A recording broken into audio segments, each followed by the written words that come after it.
अनमोल नगर में टूनी चिड़िया ऑटो चलाती थी। ऑटो चलाकर जो कमाई होती थी उससे वो अपनी बच्ची टुनटुनी चिड़िया को पालती थी। एक दिन कालू कौवा टूनी चिड़िया की ऑटो को रोकता है। रुको रुको रुको। तो टूनी चिड़िया अपना ऑटो रोककर बोलती है, बोलिए आपको कहाँ पर जाना है? अरे टूनी चिड़िया, मेरा बस छूट गया है, मुझे थोड़ा ऑफिस छोड़ दो। ठीक है कालू कौवा, ऑटो में बैठिए। फिर कालू कौवा टूनी चिड़िया के ऑटो में बैठ जाता है। फिर टूनी चिड़िया उसे ऑफिस छोड़ने जाती है। ऑफिस पहुंच के कालू कौवा टूनी चिड़िया को पैसे देकर चला जाता है। फिर टूनी चिड़िया ऑटो लेकर घर लौटते वक्त बहुत देर हो जाता है। फिर रास्ते में जो हुआ, एक चिड़िया टूनी चिड़िया के ऑटो को रोकता है।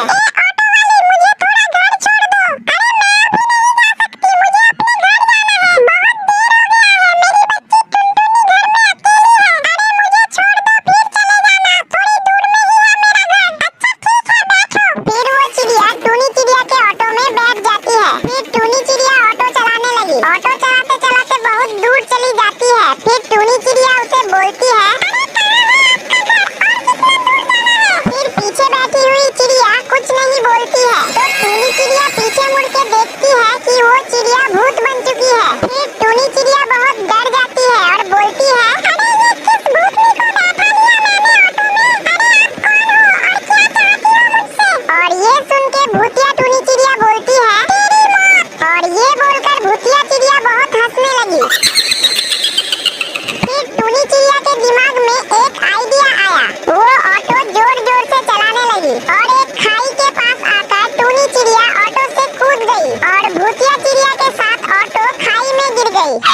अनमोल नगर के जंगल में सभी चिड़िया एक साथ खुशी खुशी रहती थी और उसी जंगल में रहती थी टूनी चिड़िया। कुछ दिनों बाद टूनी चिड़िया की शादी हो जाती है बंटी कबूतर से और शादी के कुछ दिनों बाद ही बंटी कबूतर की मौत हो जाती है। तो उस जंगल के सभी चिड़िया मिलके सारा दोष टूनी चिड़िया का लगाती है। इस टूनी चिड़िया ने ही मारा है बंटी कबूतर को, ये मनहूस है। अगर ये इस जंगल में रही तो एक एक करके सभी चिड़िया को मार देगी, इसे निकाल दो इस जंगल से। फिर सभी चिड़िया मिलके टूनी चिड़िया को मारने लगे। तो टूनी चिड़िया बहुत भागने की कोशिश की पर वो भाग न सकी और वहीं पर मर गई। फिर मिट्ठू तोता चुलबुल चिड़िया से बोलते हैं, अरे ये टूनी चिड़िया तो मर गई, अब इसकी लाश का क्या करूं? अरे मिट्ठू तोता, टूनी चिड़िया के लाश को जंगल के पास वाले कुएं में फेंक देते हैं। हाँ ठीक है चुलबुल चिड़िया। फिर जंगल के सभी चिड़िया मिलके टूनी चिड़िया के लाश को उस कुएं में फेंक देती है। फिर कुछ दिनों बाद उस कुएं से अजीब अजीब आवाजें आने लगी।